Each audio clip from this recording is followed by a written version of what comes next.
अपने जीवन को मूल्यवान बनाएं। Make your life valuable. कठिन शब्दार्थ। शरीक होना, अपनी इच्छा से हिस्सा लेना। दुखद, वे कार्य जो दूसरों को परेशान करते हैं।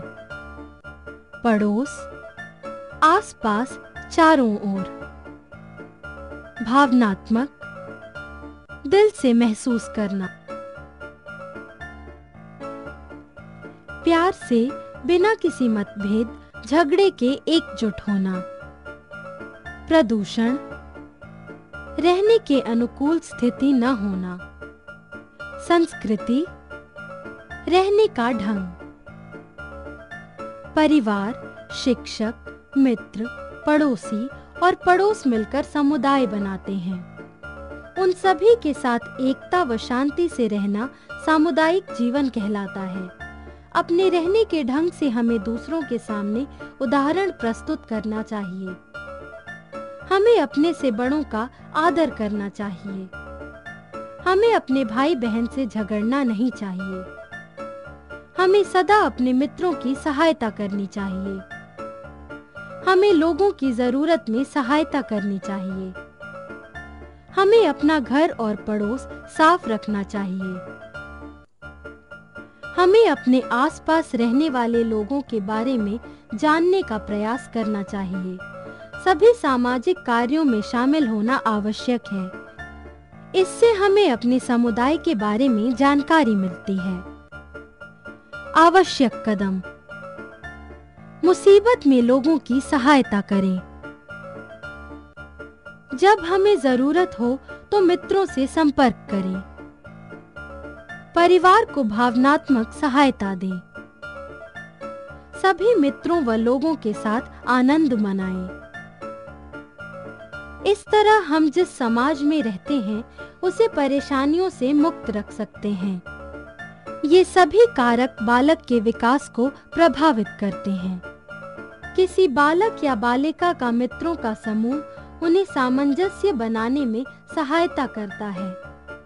विभिन्न परिवारों व संस्कृति के बच्चे आपस में मिलते हैं तो वे अपने आस पड़ोस के बारे में कुछ नया सीखते हैं।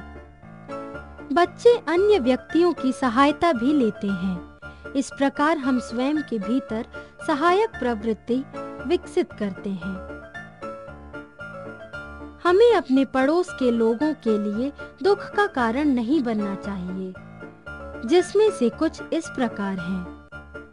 तेज संगीत, यह हमारे पड़ोसियों को परेशान करता है। इससे ध्वनि प्रदूषण भी फैलता है। इससे पास में रहने वाले बीमार व्यक्ति के स्वास्थ्य पर भी प्रभाव पड़ता है। कूड़ा फेंकना, हमें अपने घर का कूड़ा कूड़ेदान में ही डालना चाहिए। खुले स्थान पर कूड़ा फेंकने से स्वास्थ्य संबंधी परेशानियां हो सकती हैं। इससे तुम्हारा परिवार और आसपास रहने वाले लोग बीमार होते हैं। यह बीमारी फैलाने का एक मुख्य कारण है। फूल तोड़ना, हमें अपने पड़ोसी के बगीचे से फूल, पत्ती या पौधा नहीं तोड़ना चाहिए। यदि तोड़ना आवश्यक हो तो उनसे पहले आज्ञा लेना सही तरीका है। खेल समूह, यह प्राथमिक समूह समुदाय के बच्चे मिलकर बनाते हैं। सामान्यतः अलग अलग पृष्ठभूमि के बच्चे एक साथ खेलते हैं। इससे वे जिम्मेदार नागरिक भी बनते हैं। क्या आप जानते हैं, आज के बच्चे कल के पिता हैं। Child is the father of man. इसके मुख्य लाभ इस प्रकार हैं। वे अपने आसपास रहने वाले व्यक्तियों से तालमेल बिठाना सीखते हैं। वे दूसरों के साथ अपनी वस्तु बांटना सीखते हैं। वे जरूरत के समय लोगों को समझने और सहायता करने की कोशिश करते हैं।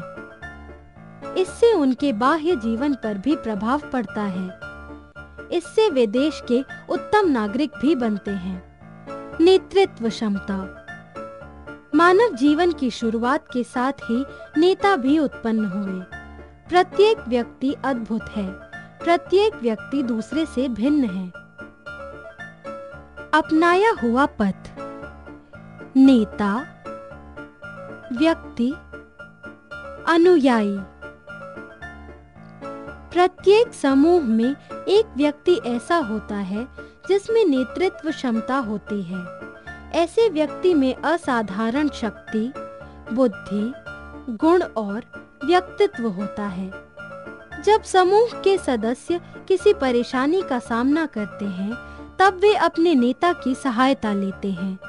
वे चाहते हैं कि वह उनकी समस्या का समाधान करें। नेतृत्व क्या है? यह व्यक्ति की दूसरों को राह दिखाने की क्षमता है। नेता का कार्य होता है दूसरों के लिए उदाहरण बने, सही रास्ता दिखाए, प्रत्येक व्यक्ति को आदर दे, समस्याओं का समाधान बताए। नेता में दृढ़ निश्चय होना चाहिए। वह अनुशासन का पालन करे। नेता व्यक्ति को निश्चय करने में समर्थ होना चाहिए। उसे सही और गलत के बीच अंतर पता होना चाहिए। यह बड़ों का अनुसरण करके किया जा सकता है। नेता के गुण: माता पिता व बुजुर्गों के नियमों का पालन करें। समूह के दूसरे व्यक्तियों के साथ सामंजस्य स्थापित कर सके। दूसरों के लिए भावनाएं होनी चाहिए। समूह की प्रतिक्रियाओं का निरीक्षण करें। शारीरिक रूप से योग्य हों।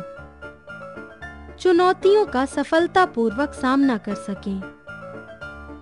दूसरों की असहमति को स्वीकार करने के लिए तैयार रहें। कार्यक्रमों का आयोजन करें। ठीक से अध्ययन करें। कोई व्यक्ति जो नेता बनना चाहता है, उसे सामाजिक कार्यक्रमों व सभाओं का आयोजन करने में समर्थ होना चाहिए। समुदाय में खेलकूद व प्रतियोगिताएं आयोजित होनी चाहिए। नेता को दूसरे बालकों का पथ प्रदर्शन करना चाहिए। यदि कोई खेलकूद का आयोजन किया जाए, तो नेता को दूसरे व्यक्तियों की सहायता से सभी प्रबंध करने चाहिए। कार्यक्रमों का क्रम लिख लेना चाहिए। समूह के सदस्यों में कार्य बांट देना चाहिए। समूह ज्ञान: हम होंगे कामयाब, हम होंगे कामयाब एक दिन। मन में विश्वास, पूरा है विश्वास, हम होंगे कामयाब एक दिन। उस जगह को साफ व व्यवस्थित करना चाहिए। कार्यक्रम का उद्घाटन व समापन निश्चित करना चाहिए। मुख्य अतिथि का नाम निश्चित करके उन्हें आमंत्रित भी कर लेना चाहिए। बुजुर्गों व बड़ों को भी भाग लेने व सहायता करने के लिए निवेदन करना चाहिए। समूह गान बहुत महत्वपूर्ण है, क्योंकि यह समूह में एकता की भावना जागृत करता है। सभी सदस्यों को ध्यान रखना चाहिए कि उन्हें साथ साथ रहना है। ये सभी क्रियाएं बालकों को प्रौढ़ावस्था में सहायता करती हैं। इससे समाज व देश के साथ साथ रहने की भावना उत्पन्न होती है। स्वास्थ्य शिक्षा: इससे समुदाय साथ साथ रहता है। किसी व्यक्ति, परिवार और समाज के स्वास्थ्य को बढ़ावा देने के लिए चिकित्सक की सलाह लेनी चाहिए। नेता और उसके अनुयायियों को अपने सामुदायिक क्षेत्र के बारे में ठीक से जानना चाहिए। पारिवारिक स्वास्थ्य समस्याओं को पहचानने के लिए उन्हें समूह में काम करना चाहिए। बड़ों की सहायता से समुदाय में स्वास्थ्य शिविर लगा सकते हैं। स्वास्थ्य शिक्षा के अंतर्गत निम्नलिखित सम्मिलित हैं: अच्छे वातावरण का ज्ञान, पारिवारिक जीवन की शिक्षा, संक्रामक रोगों पर नियंत्रण, दुर्घटनाओं की रोकथाम, स्वस्थ रहने की इच्छा का विकास, स्वास्थ्य का ज्ञान फैलाना। इससे स्वास्थ्य के प्रति जागरूकता बढ़ती है। लोगों के स्वास्थ्य और जीवन को बचाने के लिए स्वास्थ्य शिक्षा आवश्यक है। सभी को स्वास्थ्य जागरूकता फैलाने के लिए काम करना चाहिए। इससे हमारा देश विकसित होगा। इससे राष्ट्र व इसके व्यक्ति रोग मुक्त रहेंगे। इससे लोगों को बुरी आदतों जैसे मदिरापान और धूम्रपान छोड़ने में भी सहायता मिलेगी। स्मरणीय तथ्य।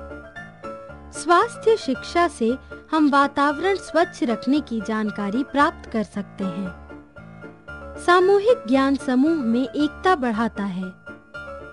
नेतृत्व किसी व्यक्ति की दूसरों को प्रेरणा देने की क्षमता है। एकता के साथ रहना सामुदायिक जीवन